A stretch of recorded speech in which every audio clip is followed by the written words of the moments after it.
please raise your hands for questions. Coach? Yeah, first off, I thought our guys played really well tonight. They looked confident and they were aggressive, and I thought Day and Jizzle really set a tone early in the game for that, making plays for themselves, making plays for others. I thought our movement off the ball early in the game, created some of those opportunities for Day and Jizzle, and then I thought that kind of permeated throughout the team. There was contributions all over the place tonight. I mean, I thought Dylan defensively really gave us something. He was all over the place. He did a great job in his ball screen defense. Aziz, for the most part, was like a presence in the ball screen, and I thought we did a better job, especially in the second half, of guarding it with all five, not just with two or three. Josh Reed, I'm not just saying it because he's sitting right here with me. That's the best game of his career to date. And as I told him in the locker room, it won't be the best game of his career soon because it's not a fluke. Like he's been improving, and we've always known he was capable of this. It was great to see it happen out there in a big time college basketball game. So, I thought we had contributions all over the place. Like Josh was fantastic, Dan was fantastic tonight, and I thought he gave us a real lift and energy off the bench. I thought Arrington Page in some limited minutes, which isn't easy, I thought was really positive, and that run there in the second half was really important in those minutes. So with Dylan in foul trouble. So anyway, I could kind of keep going down, but I was obviously pleased with the guys tonight, and they look like the group that we know that they can look like. And again, I thought Day and Jizzle set a real tone early, and Josh, I think, making a couple shots, in that second rotation was really big for us too. Josh, when you look back on this game 20 years from now, are you going to remember the 12 points or the two-handed dunk? Probably the two-handed dunk. That's the most excited I've seen our bench all year, and Josh dunked it with two. I do want to say one more thing before I take some questions. We had a sellout crowd tonight, and they really brought it for us tonight. And so that's how it is here every night. So it's nothing new, but you always want to recognize that. So there's a lot of appreciation from myself and our team for that. What's the feeling when you go into at half, you're shooting 63%, somehow losing, and then you still come out and are banging them in? Well, I thought other than the last 40 seconds of the first half, I thought we played pretty well. That last 40 seconds was frustrating because we're supposed to not take it out quick, because the clock doesn't stop on a miss there at the end of the first half. We have a term for it, and Tyler took it out quick, but we were supposed to remind him because you're right in front of the bench. So we should have had the last shot and should have, kind of killed the 2-for-1 opportunity for them, and we didn't. And then they trap and we turn it over, and then we foul the 3-point shooter and he makes it. So that was a tough stretch there. But outside of that, I thought we played really well, and I thought they played well. Like, we made some errors there defensively. We took a couple little small breaks and they capitalized, but they made some plays now too. They're an elite offensive team, and I thought the level was really high in the first half, and then I thought in the second half we came out and we didn't dwell on the way the half ended. I was proud of that. And then I thought we really made some adjustments defensively, and we didn't have some of those errors and made their shot quality dropped a little bit there to start the second half, and I'll give our defense credit for that. Jizzle, what was the biggest key to a career high 6 made threes and 24 points season high by a Bearcat this season? Just making sacrifices, like we talked about earlier this week as a team. Just doing that extra thing, extra stuff, outside of, as a team, just to work on my game, where I could get better at, and I'm just glad it paid off. So, Coach, you talked about the defense at the end of the second half. What was it like to see, when you've kind of gotten on these guys for the lack of effort, that even with 40 seconds left, they're fully face guarding guys and giving 100% effort with the crowd kind of standing up and applauding them during that moment? I think that's the expectation our guys have for themselves. I think, they have the expectation to play with that kind of energy and that kind of competitiveness, and they know they're capable of it. I think at times, if it's looked like at any point it hasn't been there, I don't think it's for a lack of want to or try. I think sometimes they've just kind of carried the frustrations of playing in the Big 12 on their shoulders too much, and you can see it in other areas. And I thought this week they've let all that go and just gone and played. And when you do that and you play with your free mind is the term I like to use. You just let all go and go hoop and do what you do every day. I think you play with more spirit, and I think our team's playing with more spirit. And it's not a fluke, like it's not a one-off. They've been doing it all week in practice and in our last 2 games. Jizzle, I know the loss was probably more in your mind than the ending, but did the ending of the last BYU game with that 3 with, that wasn't defended, did that add any extra motivation to tonight? Definitely. You know what he's talking about. Yeah, when they shot it. Yeah, it definitely added some fire in us. We felt disrespected. So we were just glad that we got another chance at them. And just got to even it out.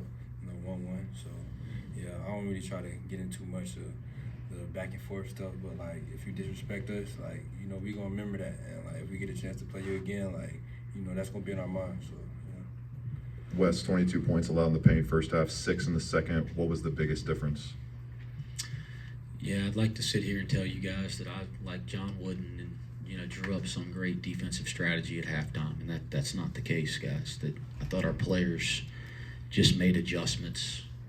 They made adjustments to not taking little breaks. Their pressure picked up. Again, our ball screen coverage, they executed it the way they executed it in practice yesterday, and guys flew around and made some plays. So our guys made some adjustments. And when you play, again, they're a great offensive team. They're a great offensive team. And when you play a half against them, it's different than what you see in practice yesterday with our scout team. They made some plays, and they got us, and we were ready to play. And I thought our guys adjusted to kind of some of the things that were happening out there in the first half. And again, we had a lot of contributions all the way up and down our bench. Wes, the first time you guys played out in Provo, obviously it was Day and Jizzle on Igor. Tonight it was Dylan Mitchell. Just walk us through that decision there to make that switch and kind of defend Igor with his physicality, being 6'9" as a point guard. Yeah, Dylan did a terrific job. His ability, Demon's ability to pass the ball in the ball screen is as good as I've seen in college basketball. And because he's 6'9", he can kind of pass over. So they always have guys around him that can really shoot and really attack closeouts, and they have a rolling threat in the ball screen. So he's got the tools around him, and then he makes really good decisions. And I thought we challenged Dylan a little bit to take that matchup on, and I thought Dylan did a really nice job. Jizzle, the last 2 games and by the way, Josh did a really nice job too. It wasn't just Dylan. I thought the two. Sorry, buddy, you're sitting here, so I really thought about it. But it wasn't just Dylan. I mean, Dylan's in some foul trouble there, but I thought the 2 guys that we wanted to see him the most were Josh and Dylan, and I thought they did a nice job. And then there was possessions where we get the switch with Seamoss, and he dug in. There was a couple possessions where Jizzle and Day end up on him. So again, he's a terrific player, and I thought our guys did a nice job adjusting from what we learned in game 1. Jizzle, you got in the flow the last 2 games. When you went back home, did you get any home cooking or something that kind of changed it around for you? No, I just, stepping off the plane, getting that Florida air, it was 82 degrees back home, so, it was good to feel. But, yeah, like I say, last 2 games, I don't pick it up personally, but I'm not trying to dwell on it because I know we got more games to go. So, I'm just trying to keep the same focus, and just attention to detail at every game. Josh, what do you think was the biggest key on the boards tonight? 32-17 rebounding advantage. Just coming out there and being physical from the start. We knew that they were going to crash hard, so we were working in practice about boxing out weak side, crashing offensive glass. So I think we did that well in practice, and it translated to today. Keegan and Scott. Coach, you still have yet to win 3 straight Big 12 regular season games going back to last year. What would getting over that hump and getting that kind of win streak say about where this team is at this point in the year and how much or how far they've come? Keegan, I didn't know that. And it will only mean something to me because it's the next game and I want to win the next game. my job as our leader is to focus on the things that I can control. Right now, all we can control is our preparation for Utah, our rest tonight, and our preparation for Utah on Tuesday. But when you do that and neat little streaks and breakthroughs happen, that's great. I haven't thought about it, and that'll be the last time I think about that kind of crap. I just want to try to win the next game. This league's full of peaks and valleys.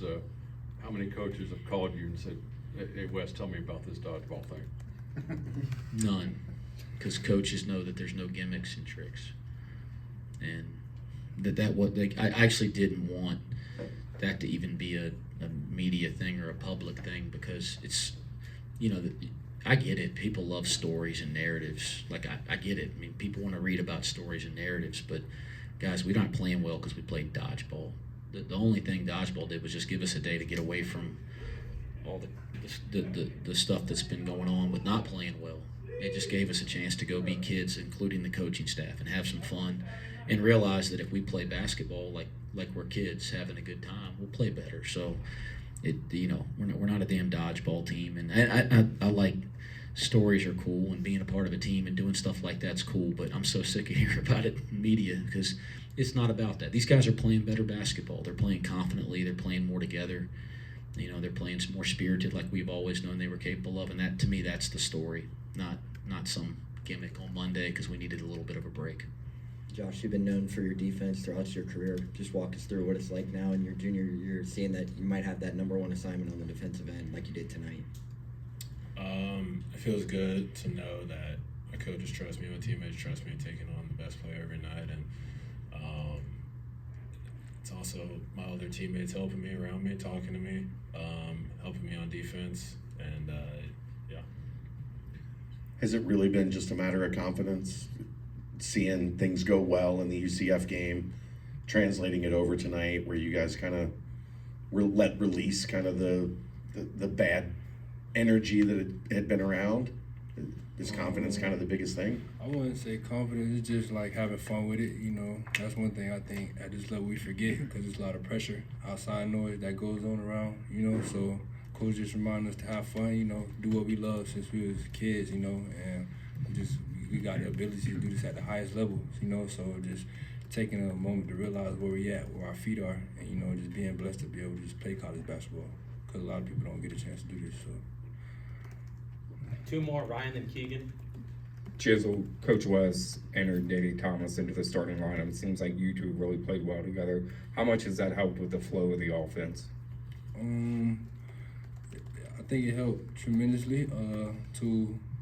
We could both create our own shots and get others going. So, it helps take the pressure off one another. So, I've been glad, that happened, and I just seen like an improvement in our offense, and we just got to keep it going. 2-0 lately, but we not gonna dwell on it. Just on to the next one. Coach, Josh had those two moments after the second three and then after the dunk where BYU called a timeout and the bench got to come out to him and celebrate with him. What was that like to see for you, just a guy who's kind of been trying to grind and put together a specific role in the rotation, just to have those two moments in a big game? I just like seeing our guys have fun. That, as a coach, I love our kids. So, like Jizzle just said, I think at some point we got away from enjoying it, and we all started doing this at one point for nothing other than it brought us so much joy to play this game or coach this game. And so, like to see our guys have fun and to see them share in Josh's success. That's what a team is about. So I love that. Now, after that, you got to try to settle down and get them to take a couple deep breaths. And I didn't like the way we played after that timeout both times. But I do. I like seeing our guys have fun. And they're good. They're good guys. They care too much sometimes. So it's good to see them back, playing the game the way that we know that they have always been able to play it. Thank you, guys.